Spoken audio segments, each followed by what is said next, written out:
Thanks for checking out another new AMP podcast. I'm your host, Ben Dubose, and I'm the news editor with the AMP publications team. AMP, of course, is the shorthand acronym for the Association for Materials Protection and Performance, which earlier this year turned 5 years old. AMP is a combination of two legacy organizations, NACE International and SSPC, the Society for Protective Coatings, and obviously their legacies extend out many decades. Anyway, as part of the 5th anniversary here at AMP, we've got our ongoing Then and Now Thought Leadership series, which we've been doing with interviews throughout this year on this podcast channel, as well as through our various print and digital platforms. The idea in these conversations is to bring together experts from around the world to discuss where our industry has been, where it is today, and where it's headed next. For today, our conversation is focused on a topic that influences nearly every decision made in corrosion prevention and asset protection, and that's standards. Industry standards are built from decades of research, field experience, lessons learned, and collaboration across industries and continents. But how do they evolve? Who shapes them? And how do we ensure that they remain relevant as technology and industry needs continue to change and evolve? To discuss that, we've got a group of 2026 AMP ambassadors with us today whose work spans industry, academia, research, training, and standards development. Will each of you please introduce yourselves to the audience? Just begin by telling us your full name, your employer, and where it is in the world that you're based. Raghu, we can start with you. Hi, everyone. Thanks, Ben, for the introduction. My name is Raghu Srinivasan. I'm a professor and chair of the Mechanical Engineering Department at the University of Alaska, Anchorage. So obviously, I'm joining from Anchorage, Alaska.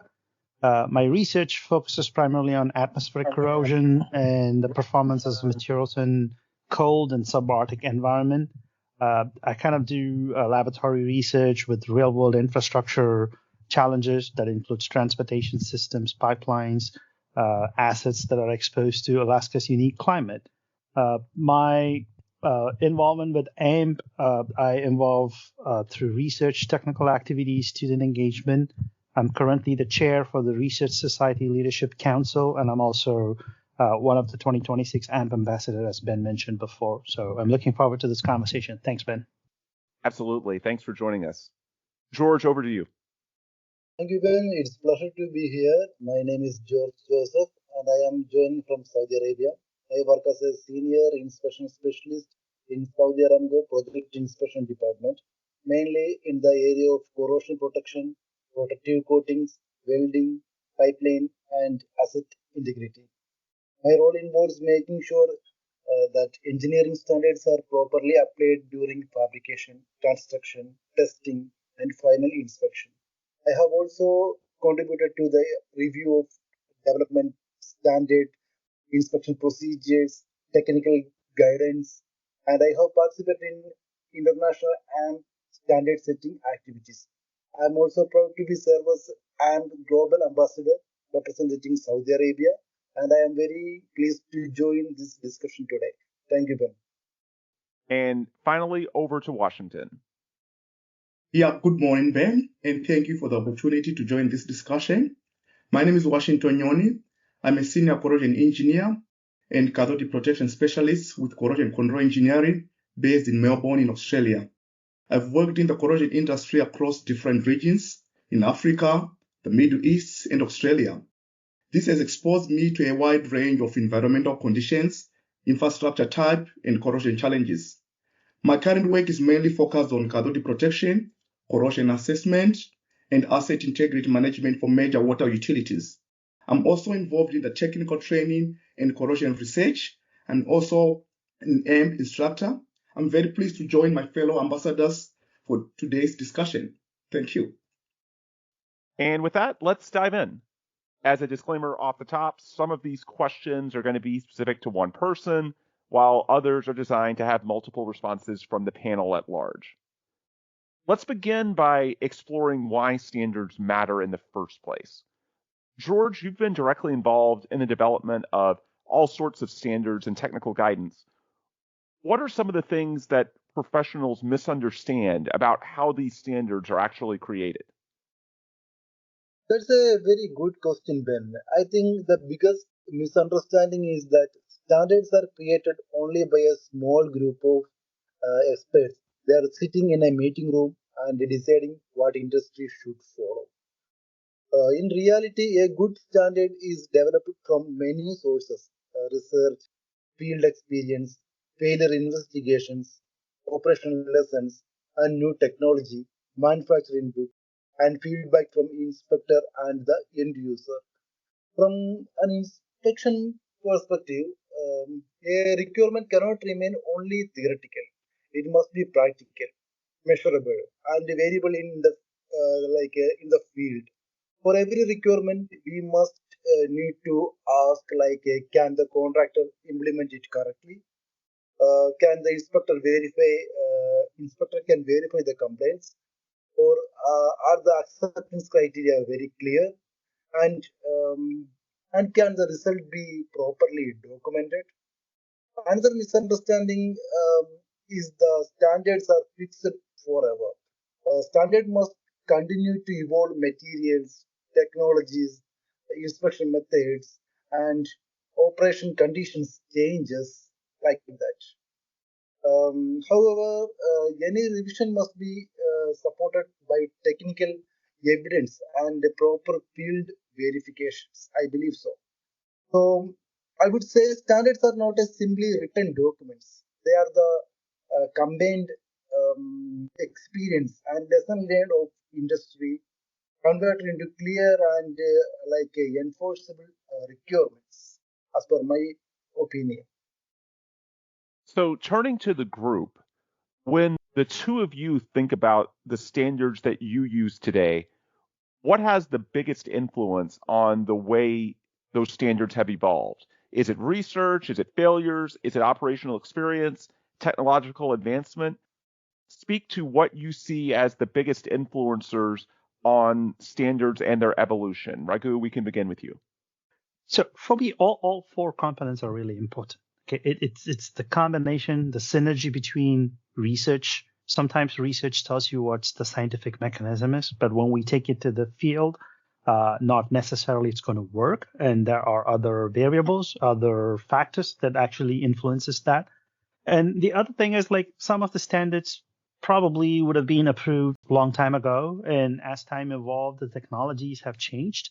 So now we need to adapt to the new technology in terms of like how we can see the standard in a different perspective. So I understand where standards are coming from. So they want it to be consistent. It doesn't matter where you perform it, who performs it. The standard needs to have that underlying consistent performance, but not everywhere is the same place. The technology is changing.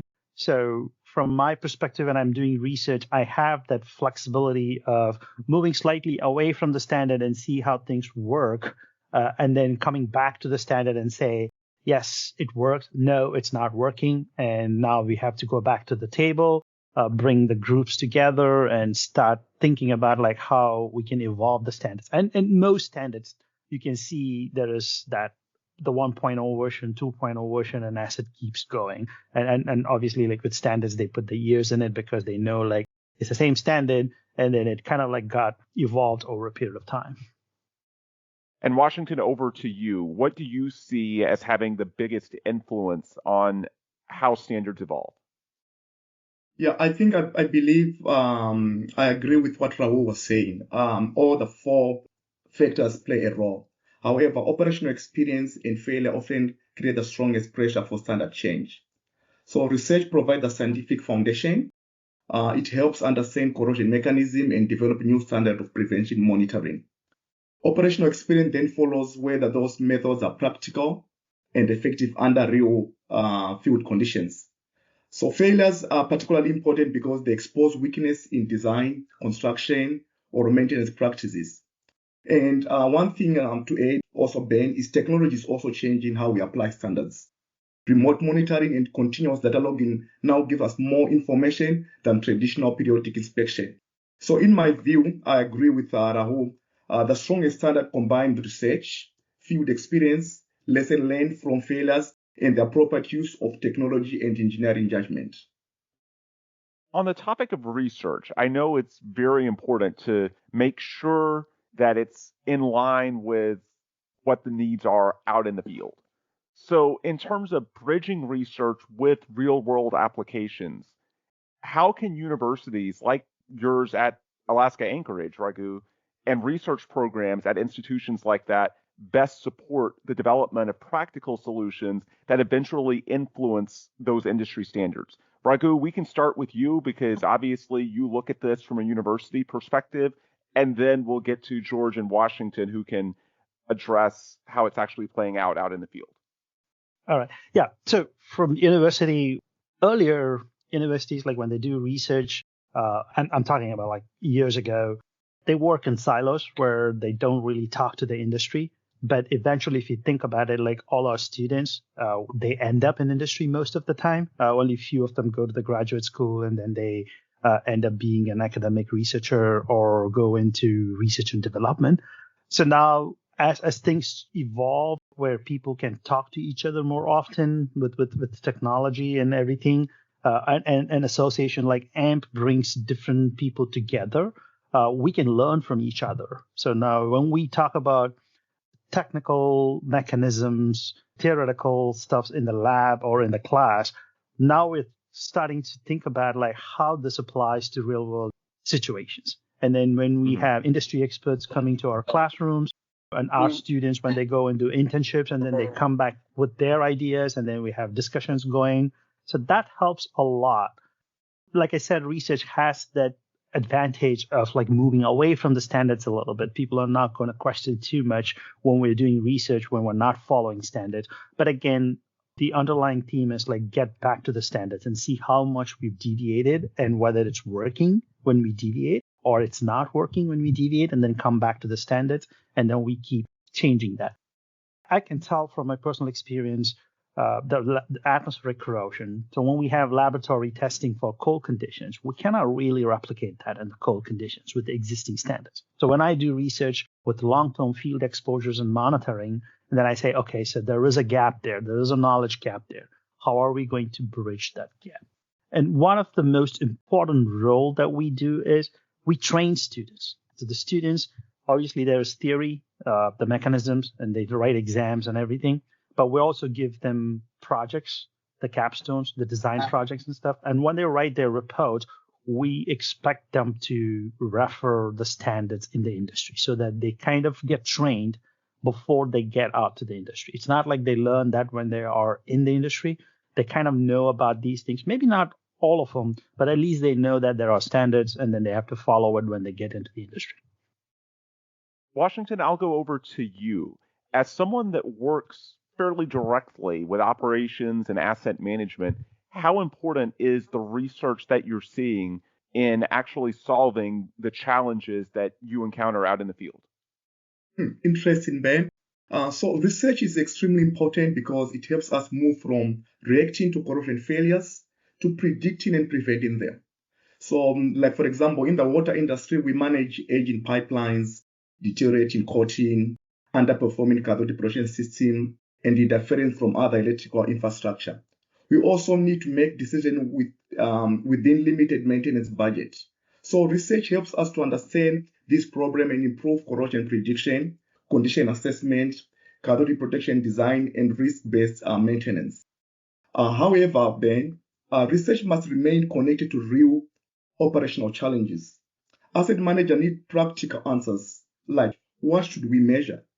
How often should we measure it? What do we need the results and what do they mean? And when do we need to intervene? So the greatest value comes when researchers, asset owners, consultants, researchers like Raum and field technicians come and work together. Research becomes more useful when it can be translated into practical guidance and eventually incorporated into industrial standards. George, that same question to you. From an operational and asset management standpoint, how important is research to actually solving those challenges that you encounter? Raghu and Washington, they have explained it clearly. So, from a field perspective, research is very, very important because it helps us understand the root cause of corrosion and inspection challenges and identify better solutions. However, laboratory results alone are not enough. The proposed solution should also be tested under actual operation or operating or construction conditions, to confirm it is practical, reliable, and repeatable. So I would say research give us the technical basis, while the field validation give us a confidence to implement this eventually into the industrial standards. I want to shift to a global discussion because the four of us today, we represent very different regions of the world. I'm in Houston, Texas, which is one of AMP's global headquarters. Raghu, you're in Anchorage, Alaska. George, you're in Saudi Arabia. Washington, you're in Melbourne, Australia. So you guys have traveled the world. You've worked across several world regions. Washington, I'll start with you. Are the corrosion challenges becoming more universal in that what you see in Australia is comparable to what you might see here in the United States? Or do local conditions still require significantly different approaches? What's that like from your standpoint? Oh, that's an interesting question, Ben. So the short answer to that is corrosion mechanisms, they are universal, but the condition in which corrosion occurs, they are local. So steel corrodes through the same basic electrochemical processes whenever it is located. But however, the corrosion rate, the risk associated, the most appropriate control methods required can vary significantly between regions. From my experience across Africa, the Middle East, and Australia, I've seen major differences in climate, soil condition, water chemistry, like construction practices, and maintenance capabilities. In parts of the Middle East, for example, Dubai, and in Saudi Arabia, where Rahu is based, high temperatures, saline conditions, and very dry soils can create particular challenges. The behavior of the soil can also challenge significantly when it becomes wet due to rainfall, irrigation, or groundwater movement. Then if you go to Africa, for example, environmental conditions vary widely. The practical solution may also be influenced by access to monitoring equipment, availability of materials, and maintenance resources. Now, if you move to a country like Australia here, we have significant variation in soil resistivity. If you go up north there, it's quite dry. If you come down south here in Melbourne, it's wet and generally it's tropical. The practical solution also may be influenced by the monitoring system that is being used. We are also managing, for example, here we are also managing aging buried infrastructure and increasing interaction with DC traction and trams. We have a lot of trains here in Melbourne, and we have other cathodic protection systems also that influence the CP system. So these local conditions directly affect corrosion rates, the coating performance, and also how cathodic protection is distributed.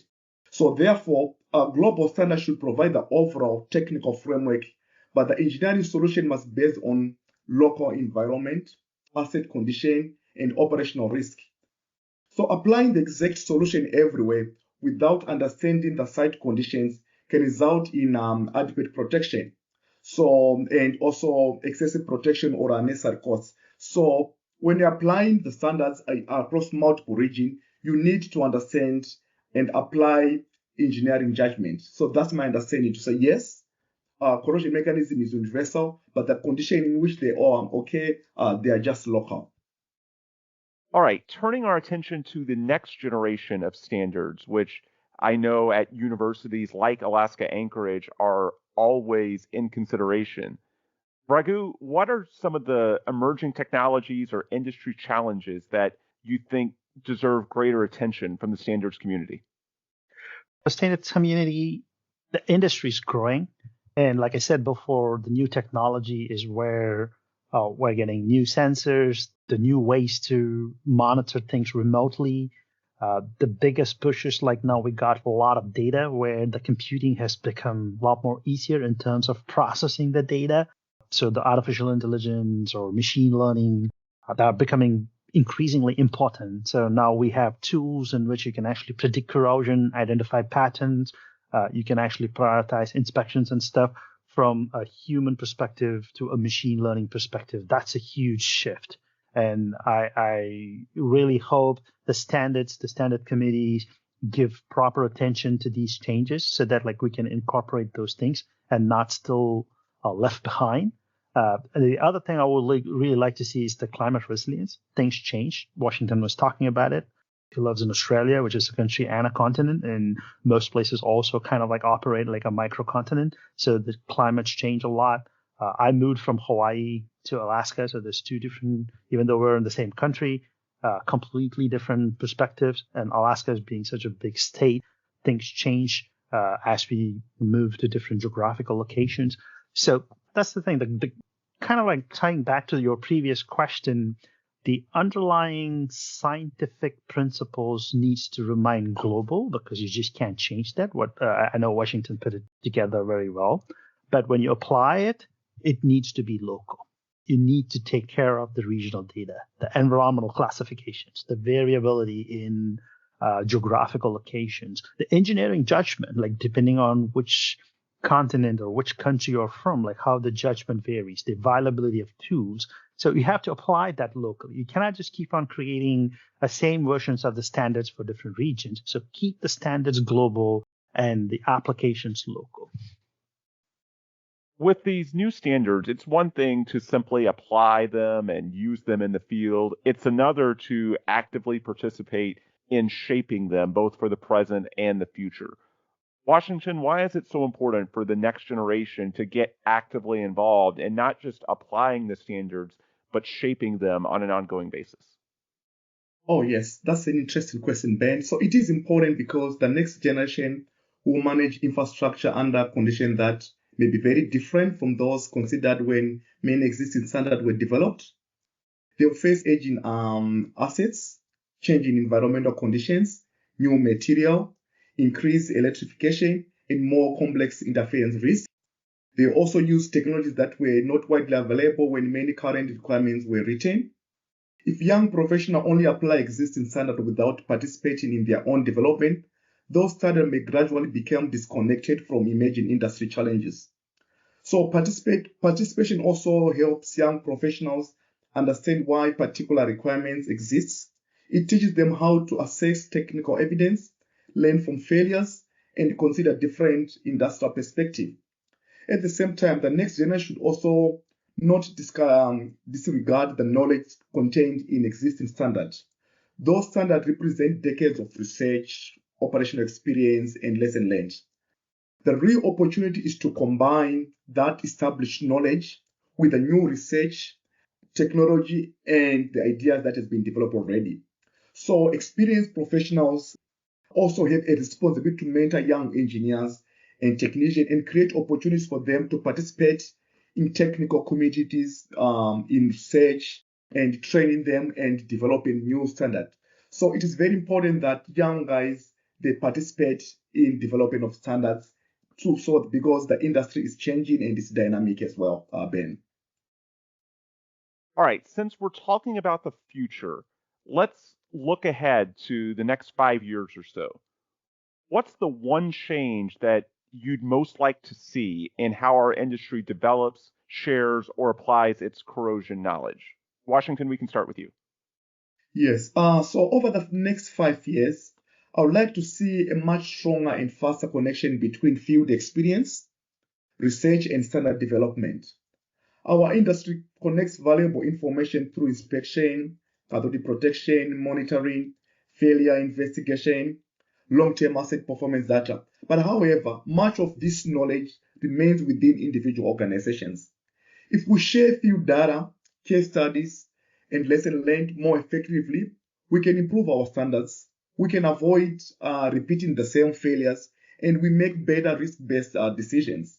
I would also like technology knowledge and specialist training to become more accessible to professionals in developing countries like Africa, the Far East as well. So, and one thing is, corrosion is a global problem, Ben, but access to training, technical resources, and modern monitoring technology is not equal. So it would be good if knowledge is shared and resources also are shared to developing countries. So that's exactly what I expect to see or what I wish to see in the next 5 years. Raghu, the same question to you. So I understand to develop standards takes time. And the most important part in developing standards is like bringing people from these different backgrounds together And I really like to see a much faster pace at which the standards are being developed. I know the slower pace is because like the opportunities to bring in the different people from different sectors together was a challenge before. Pre-COVID, everybody is in Teams or Zoom, so you don't have to wait for this in-person meeting. So now there's an opportunity to bring all of these different people together at a much faster pace or at a much faster frequency. So I really hope in the next 5 years, like from start to finish, the standards go a little faster than what it used to be before. And then with all these technologies, like I hope that's where we're heading to it. And associations like AMP and other professional associations play a very big, important role in bringing these folks together. Gentlemen, thank you so much for the time. For anyone watching or listening that might want to learn more from your organization or company or get in touch with you, what's the best way that they can do that? Feel free to plug whatever you would like to plug. Raiku, we can start with you. I mean, we're on the internet. Everybody is on the internet. You can find people.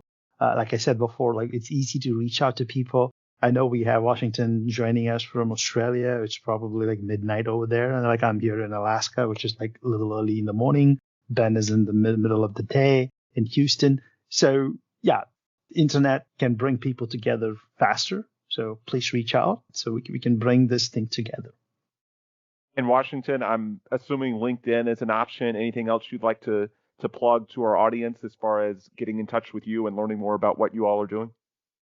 Oh, thanks, Ben. It has been a privilege to participate in this discussion. Yes, LinkedIn is the best location to see me and to get in contact. We are now a global village.